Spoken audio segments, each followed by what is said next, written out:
at GVSU right now. You've been a part of 6 straight district cup titles, which is given to the best athletic institution in D2. So that's just showing how great GVSU has been. 11 straight President Cups, which is given to the best team and best top athletic program in the GLIAC Conference. Numerous national championships. The 4 that really stick out are obviously from the football team. But having said all that, 14 years here, you touched on it, it's been a great experience, but kind of develop that even more. What's it been like at Grand Valley for you, having all this success? Well, it's been absolutely wonderful. I think one of the things that, I always tell people, I arrived in 1996, my timing was really good, and that I may have been the right guy at the right time for Grand Valley and vice versa, because I was looking to be an athletic director at a place we could raise our family, and this was the perfect place. By the same token, my experiences at Toledo were, Toledo had the exact same sports at that time that Grand Valley had. And Toledo was a metropolitan area about the same as Grand Rapids. And so my experiences were very helpful, I think, to Grand Valley.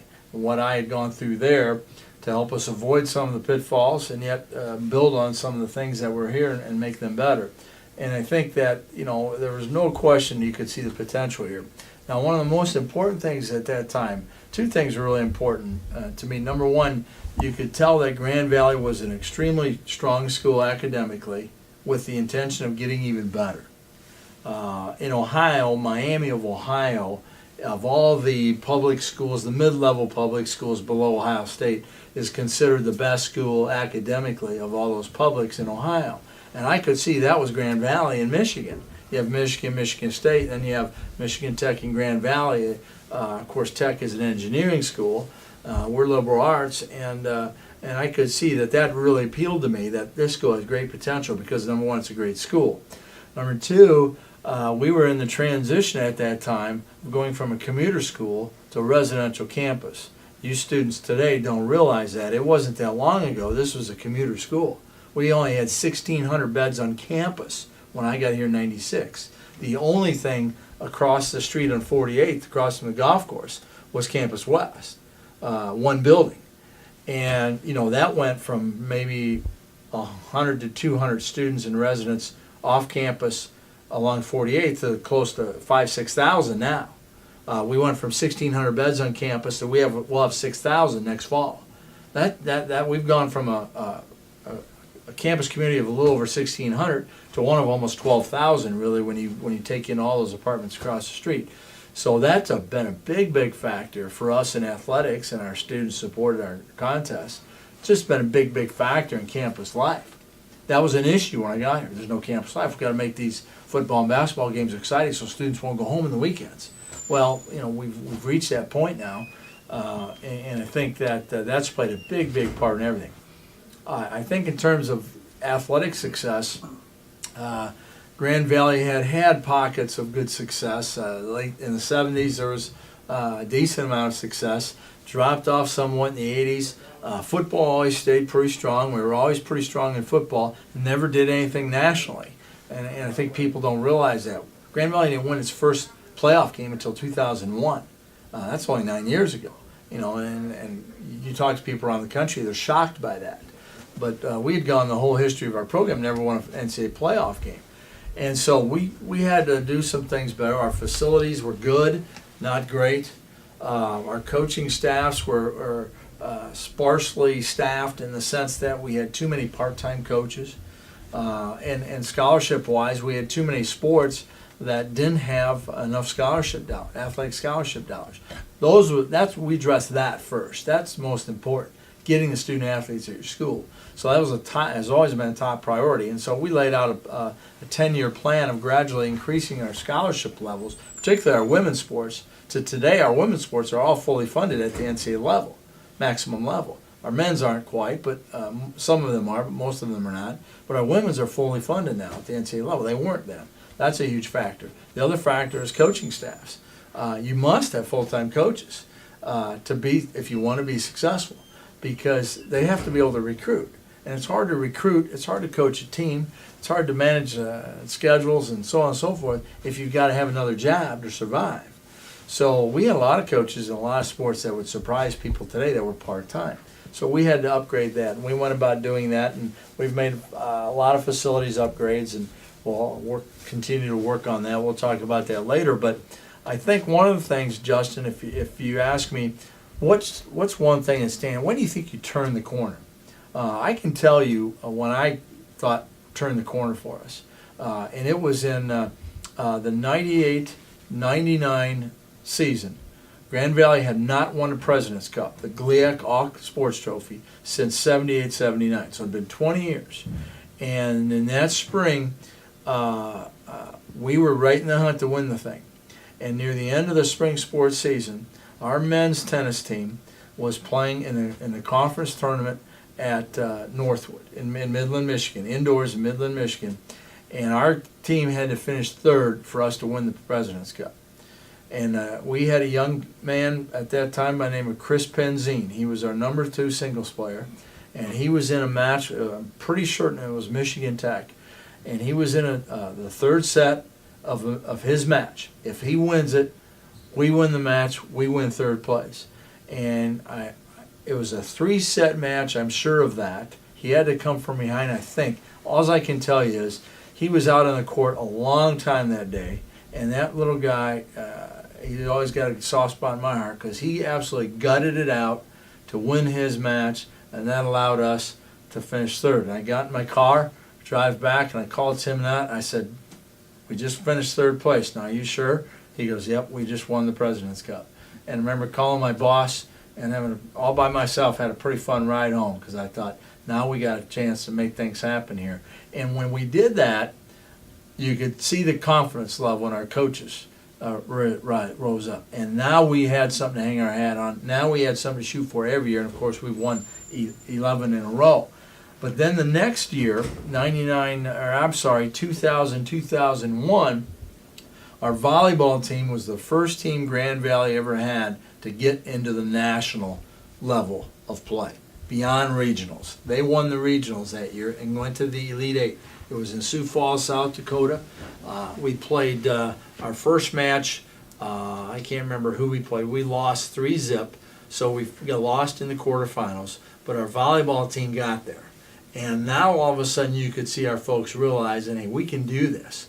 Nationally speaking, Grand Valley can get something done.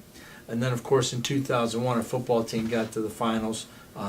We lost without Kurt Ains. We had to play the last 3 games without the best player in the country.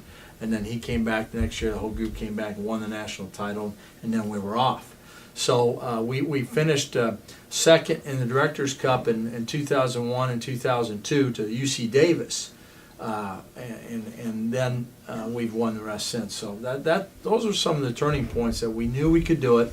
And now, you know, I mean, there's no question we have a mental edge because we have the confidence. We know we can do this. We know what it takes to do this. At that time, we didn't know. You know, we played one of the things we did, we went out and played tough schedules. We wanted to play, so we had to find out how good do we have to be. In football, we had to. We played UC Davis, a 4-game series. We played South Dakota State, who was a strong D2 program at the time, home and home, to find out. And one of the things we figured out is we've got to get better defensively. In football, we were good. We just weren't good nationally, and one of the reasons our defense would let us down against good teams. And we've gotten better defensively, and I think that's a big reason for our success. Wow, I'm getting a definite history lesson here. There you go. Going back, forget history books, just talk to Tim Selgo. But one of the reasons you're so much success, you've hired some great coaches.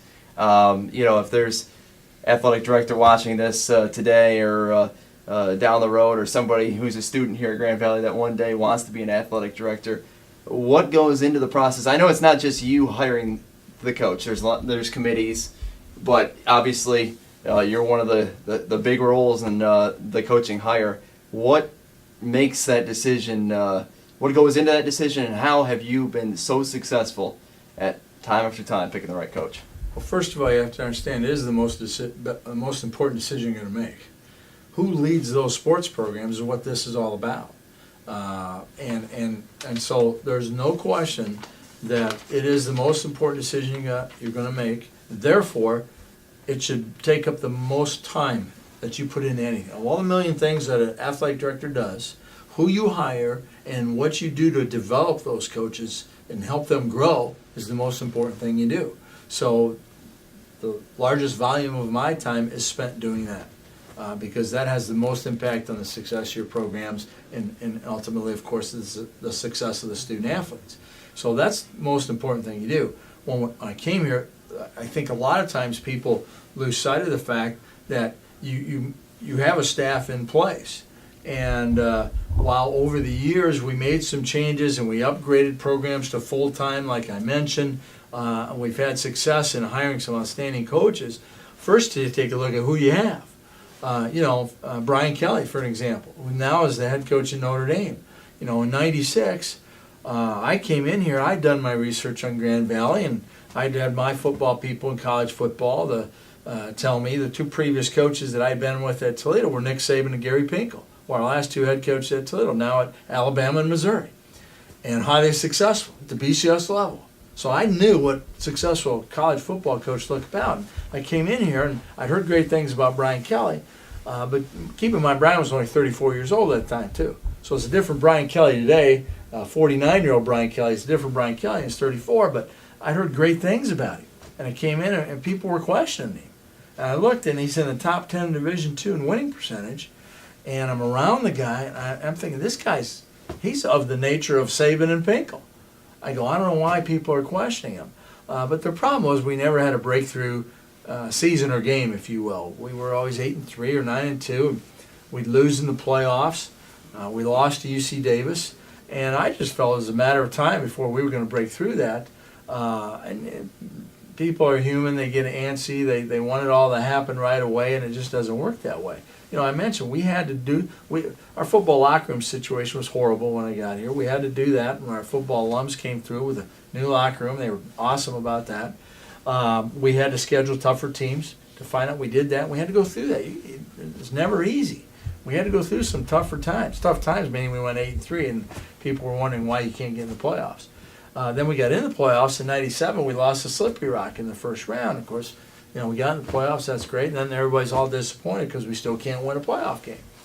And so, the answer was just keep working, keep recruiting hard. And as Brian obviously has proven himself, and certainly did here, when we recruited Kurt Ains and David Kirkus and those guys, there were a whole bunch of guys in that bunch. Reggie Spearman and Brent Lesniak and just a whole bunch of guys that I can't even want to begin naming all the great linemen we had in those years, but they got us over the hump, and we felt we were doing the right things. A little bit better talent here and there, and again we made a little more emphasis on defense, and all of a sudden we got in the playoffs, started beating these teams, and then we haven't stopped since. But my point is that we had some great coaches when I got here. Brian Kelly, Deanne Scallon arrived the year before I got here. She's been maybe the best, most successful volleyball coach in Division II in the country during the last 15 years. Doug Woods has just had a phenomenal career here at Grand Valley. He's not only had athletic trainer, but then as he shifted as head softball coach. So we had some great coaches. Then we had to go out and, as I mentioned, upgrade some of our positions to full-time. For example, we never had a full-time track coach at Grand Valley, and we finally upgraded that position to full-time. And I remember going through that search, and by that time, after a few years, I think people realized that, man, this Grand Valley's got a lot of things going. So we got a lot of great applicants, and we always have since, because they know you can be highly successful here. But at that time, the applicant pool probably wasn't as good, but we had this young guy from Butler named Jerry Baltus. He was a grad assistant at Butler. And Jerry was fresh out of college, basically, 23 years old. He looked like he was about 18. And but when you interview him, high, upbeat, energetic, enthusiastic. And Al Owens, who works here for us and was a track official, was officiating the Division I track championships in Indianapolis. And Butler was the whole school. And Jerry was there helping run the meet. And he came in and said, boy, we gotta look at this guy. He looks like he's 18, but I'm telling you, you gotta look at him. So we interviewed him. Sure enough, lo and behold, we hired Jerry Baltus. The rest is history. We have the best overall track cross-country program in the country now and have for quite some time. So that's just one example. Dave Deaney was a high school soccer coach, and but you could tell this guy can teach the sport. And if they can teach the sport, then they know good talent, and they can find good talent. That's important at this level, and they can develop that talent. You know, you look at Rick Wesley and Dave Deaney and Steve Lyon, and these are all people that really know their sport, know what they're doing. They can teach it, and they take good talent and develop it. But more importantly, they can spot good talent too, because they know what they're talking about. But all these people are hard workers. They know what they're doing. They work hard. They care about kids. And when you mix that in with a great school, you should be successful. How successful you are each year depends on a lot of factors, injuries, the bounce of the ball, and all that. But, I think we should be successful, and thankfully we've had great success.